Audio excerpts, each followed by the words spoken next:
खंगिरिकांतहस्ते विवर्गसरे शिवांगिरतरां कुर्माहिर्गुं श्रीः कुरुखं जगतः स्वाहा।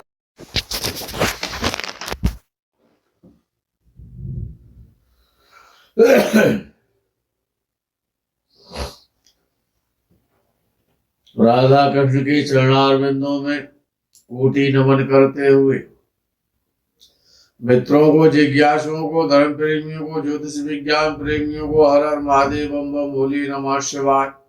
जय गौ माता की। मित्रों, आज कमेंट दिवस है।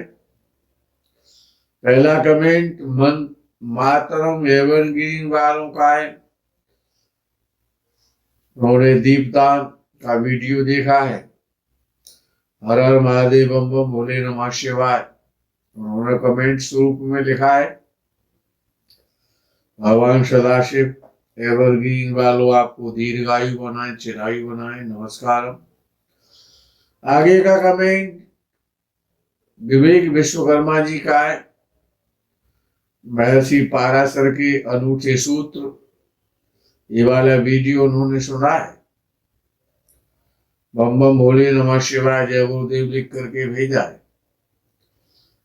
विवेक जी, आप सदा चिरायु हूं, दीर्घायु हूं। नमस्कार। आगे का कमेंट पुरेंद्र ठक्कर का है। हर हर महादेव लिख करके भेजा उन्होंने।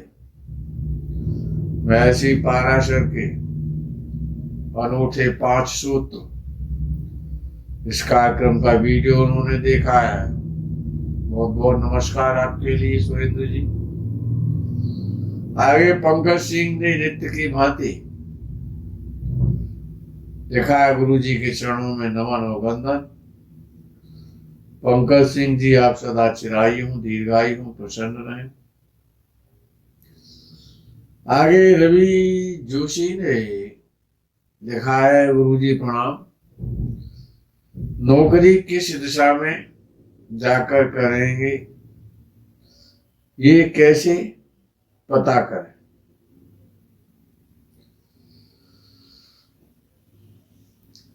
रवि जोशी जी,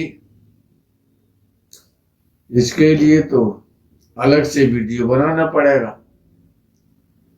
आपका जो कमेंट है अच्छा है। नौकरी किस दिशा में मिलेगी, किस दिशा में नौकरी करें, लेकिन समस्या तो ये भी है कि नौकरी का योग तो हो पहले, जब भी तो नौकरी करोगे। लेकिन आपने कहा है, हम प्रयास करते कि आपकी ईश्वर इच्छा पूर्ति करें। नमस्कार। आगे अजय अरोड़ा जी ने लिखा है, राधे कृष्णा। अजय अरोड़ा जी, आप चिरायु हूं, दीर्घायु हूं, प्रसन्न रहें। आगे विनोद कल्याणी ने लिखा है, जय शनिदेव। भगवान शनिदेव की कृपा आप पर सदा बनी रहे। नमस्कार। आगे गर्मा पारिक ने महर्षि पाराशर के 5 सूत्री कार्यक्रम को, वीडियो को सुना है। प्रणाम लिख करके भेजा है। गर्मा जी, आप सदा चिरायु हूं, दीर्घायु हूं, प्रसन्न रहें। आगे का कमेंट सुस्मित का है। प्रणाम गुरुदेव, बम बम भोले नमः शिवाय, जय गौ माता की।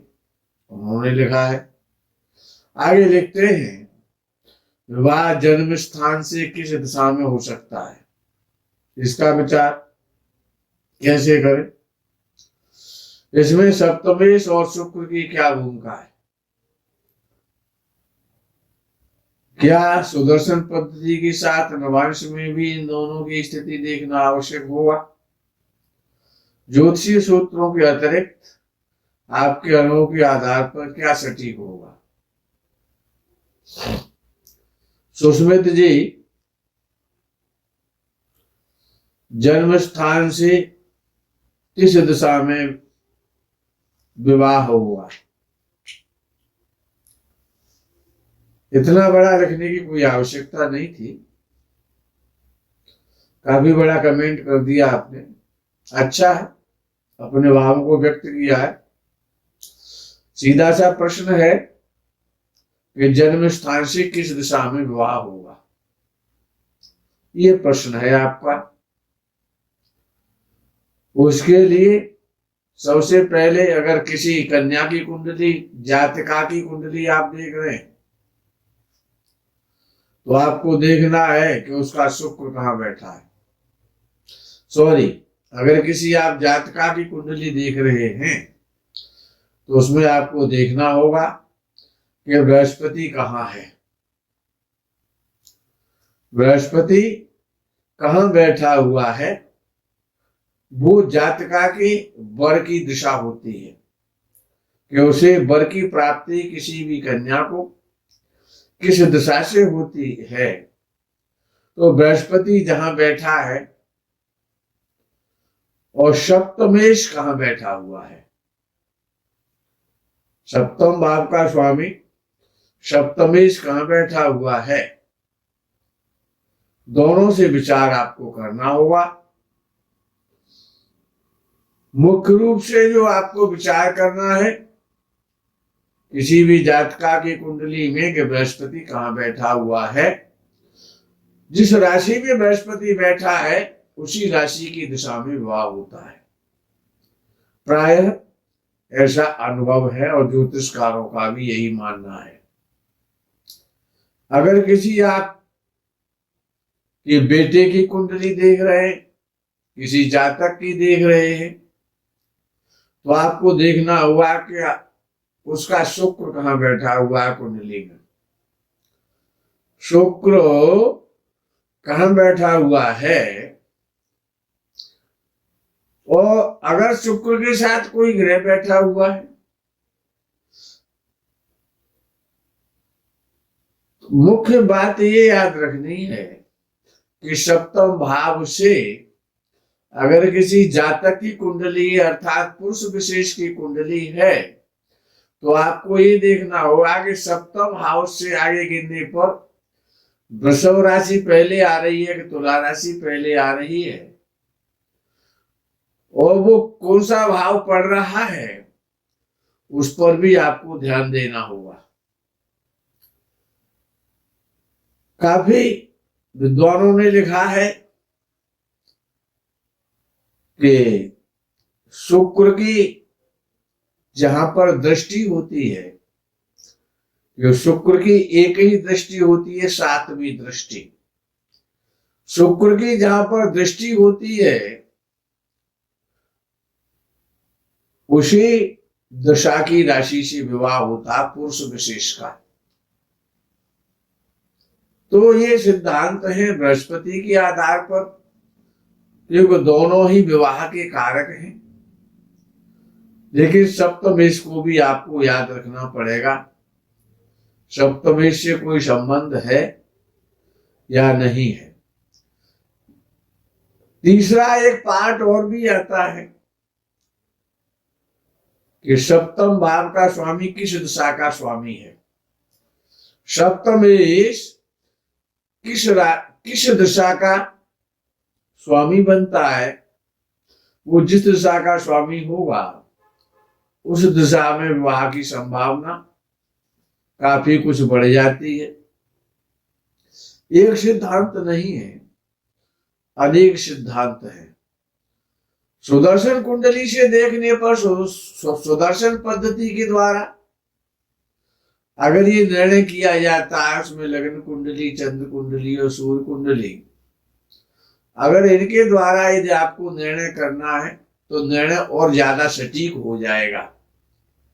अगर तीनों कुंडलियों से वही ग्रह और वही राशि या तीन में से दो कुंडलियों के आधार पर भी यदि वो ग्रह या वो राशि दिशा का कारक बनता है तो निश्चित रूप से उसी दिशा से विवाह होता है। नमस्कार। आगे BN शर्मा ने लिखा है, प्रणाम सर। शर्मा जी आप चिरायु हूं, दीर्घायु हूं, प्रसन्न रहें। आगे मयंक जी ने लिखा है, गुरुजी आपका नाम क्या है? आपका फेस बहुत जाना पहचाना लगता है। मयंक जी, आपने पितृदोष के 4 विशेष महान लक्षण देखे। पिता से या माता से कुंडली में किसके आधार पर पितृदोष बनता है?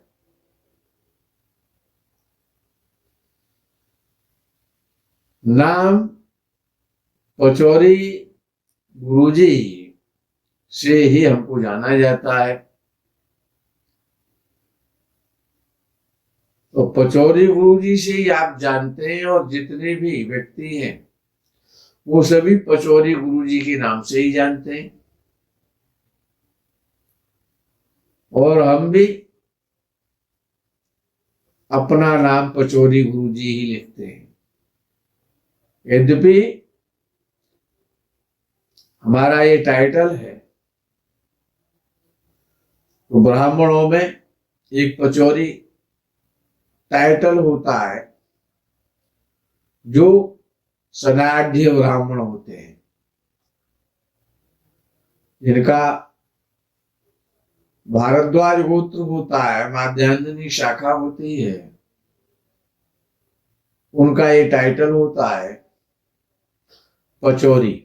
जैसे द्विवेदी, त्रिवेदी, चतुर्वेदी, वैसे ही पचौरी हुआ करते हैं ब्राह्मणों में। आपके लिए इतना पर्याप्त है। ये आपने हमसे व्यक्तिगत क्वेश्चन किया है, आपको कमेंट करना चाहिए कि किसी शास्त्र पर करना चाहिए, ज्योतिष के विषय पर करना चाहिए, या धर्म के विषय पर करना चाहिए। हमारे निजी व्यक्तित्व से आपको शायद कोई लाभ नहीं मिलेगा, आपको हमारे ज्ञान से लाभ मिलेगा। संत की और विद्वान की जाति नहीं पूछी जाती है, अतिथि का नाम नहीं पूछा जाता है, उसका गोत्र नहीं पूछा जाता है, और ज्ञानियों के अनेक नाम होते हैं।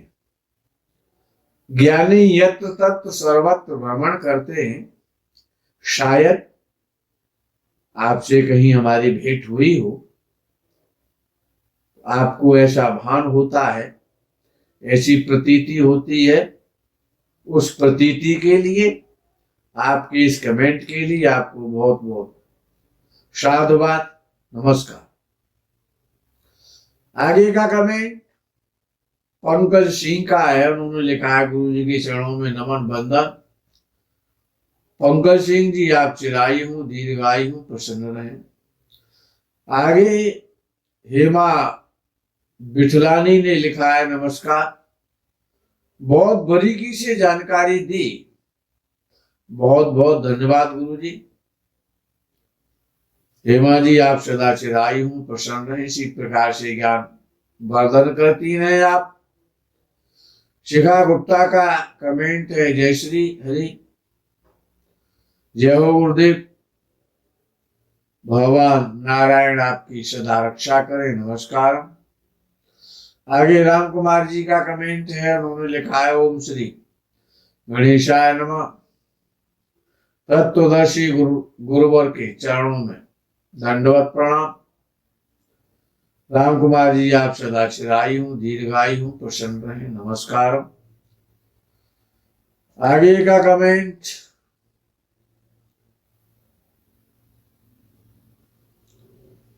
रिद्धि पांड्या का है।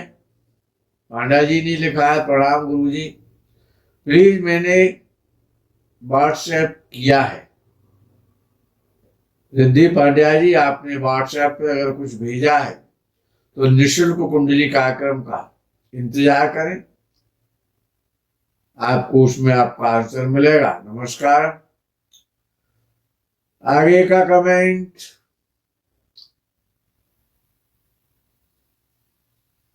विवेक विश्वकर्मा जी का उन्होंने जय गुरुदेव जय जगन्नाथ जय गौ माता लिख करके भेजा है। पाणी मंथन मंत्रों के द्वारा जो अग्नि स्थापन हमने कराया है यज्ञ में, उस वीडियो को आपने देखा है, आपके लिए बहुत बहुत साधुवाद, धन्यवाद। यज्ञ के दर्शन करने के लिए भगवान यज्ञ नारायण आप पर सदा कृपा करें। नमस्कार। आगे का कमेंट नंद कुमार वैष्णव का है, उन्होंने जय श्री राम लिख करके भेजा है। नंद कुमार जी आप सदा चिरायु हूं, प्रसन्न रहें। आगे प्रेमलता महिले ने प्रणाम लिख करके भेजा है। शनि लगन में या राशि में शनि मंगल की युति, तो क्या करें, आपने ये वीडियो सुना है। प्रेमलता जी आपको बहुत बहुत साधुवाद, आशीर्वाद, प्रसन्न रहे, चिरायु हूं, नमस्कार। आगे का कमेंट अक्षय मिश्रा जी का, उन्होंने प्रणाम लिख करके भेजा है। मिश्रा जी आप सदा दीर्घायु हूं, नमस्कार। आगे का कमेंट हिडन स्ट्रेंथ वालों ने लिखा है, उन्होंने लिखा है कि समृद्धि कैसी, मैंने आपको ईमेल किया था गुरुजी 11 दिसंबर 1984, उनका जन्म काठमांडू नेपाल से है। मेरी लाइफ कैसी होगी जानना चाहा है। हिडन स्ट्रेंथ वालों, आप अपना ये जन्म विवरण व्हाट्सएप पर भेज दें। यदि आपने नहीं भेजा है तो अपना प्रश्न भेज दें, आपके प्रश्न का आंसर आपको मिलेगा। नमस्कार। अमिता सक्सेना ने लिखा है, अमित सक्सेना ने एकलव्य के अंगूठा गुरु दक्षिणा में दान कर खुद द्रोणाचार्य कलंकित हो गए। क्या गुरु ऐसा होता है जो जीवन काल में ही कलंकित हो जाए? आपने वीडियो देखा है लग्निश का किस भाव में क्या फल, कब धनी, कब ऋणी, कब सर्विस जुत्सा। अमित सक्सेना जी आपने जो लिखा है एकलव्य और द्रोणाचार्य जी का उदाहरण दिया है, वहां पर आपने जो विचार किया है कि गुरु जीवन में ही कलंकित हो जाए, वहां पर ये शब्द आपके विचार के आधार पर जो आपने प्रस्तुत किया है, ये शब्द कलंकित होने वाला जो आपने वाक्य लिखा है, ये द्रोणाचार्य जी के लिए शोभा नहीं देता है।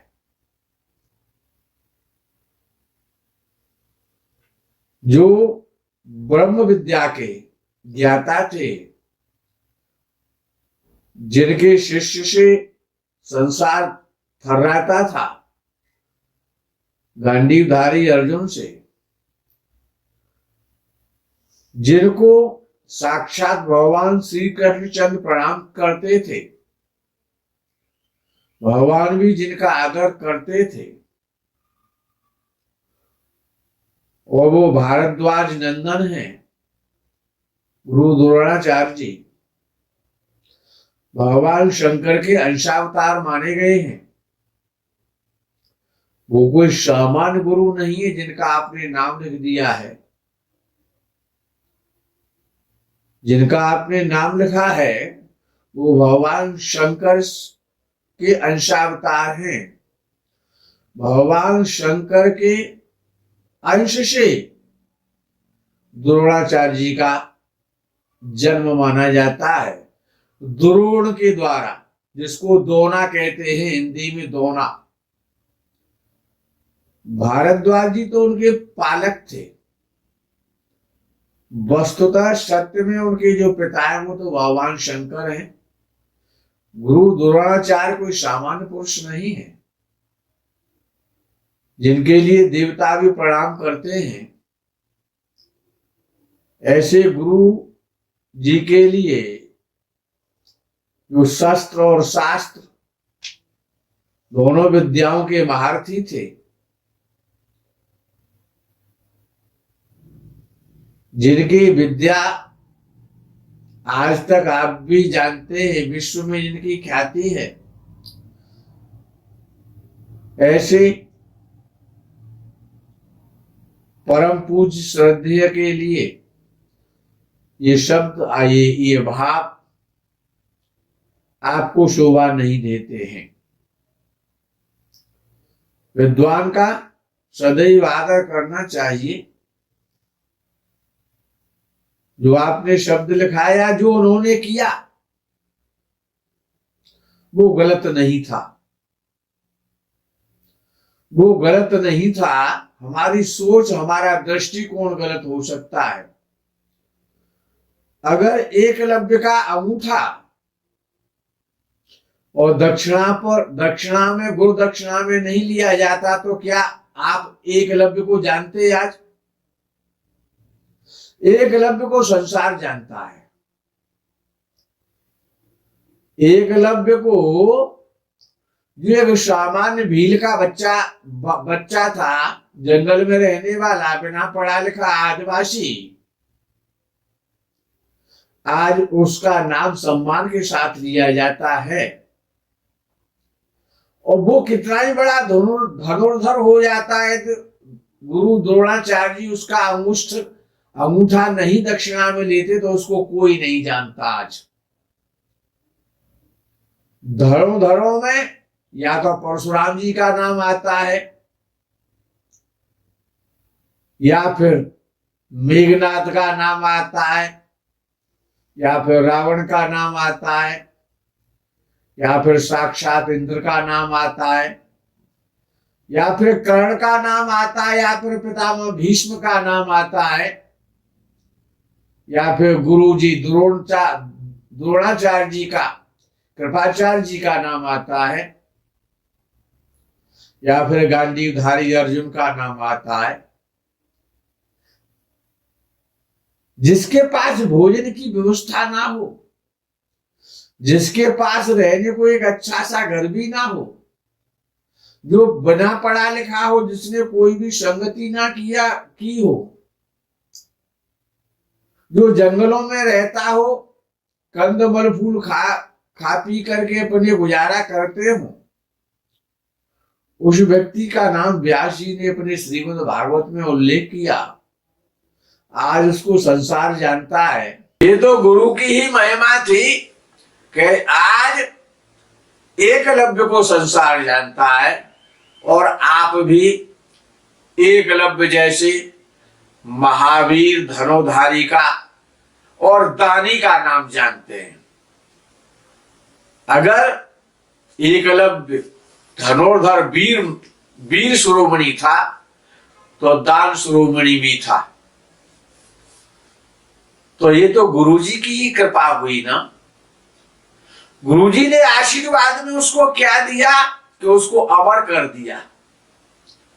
और ऐसे धनुर्धर योद्धाओं की भीड़ में उसे शायद कौन जानता। जिस प्रकार से कि भगवान श्री कृष्णचंद्र ने और बर्बरी का शिरदान में मांग लिया, जो श्याम खाटू के नाम से आज जाने जाते ही संसार में, उनका नाम अमर कर दिया,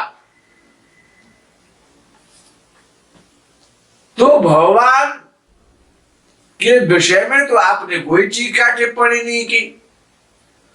और द्रोणाचार्य का भी सम्मान भगवान स्वयं करते थे। वो उनके प्यारे भक्तों में थे। केवल भीष्म पितामह, द्रोणाचार्य और कृपाचार्य जी ऐसे, अर्जुन जैसे ये कुछ ही महापुरुष थे। व्यास जी जैसे और विदुर जैसे महात्मा भगवान के प्रिय थे, उनमें द्रोणाचार्य जी हैं।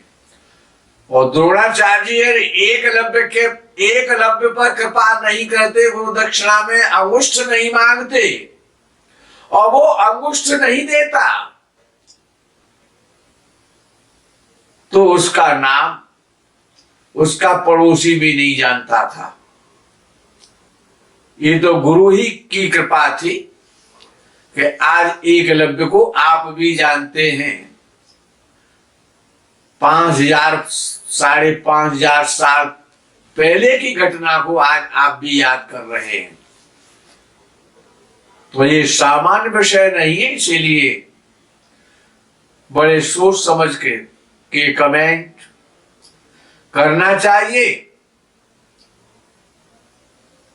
सक्सेना जी, आपके कमेंट के लिए बहुत बहुत धन्यवाद।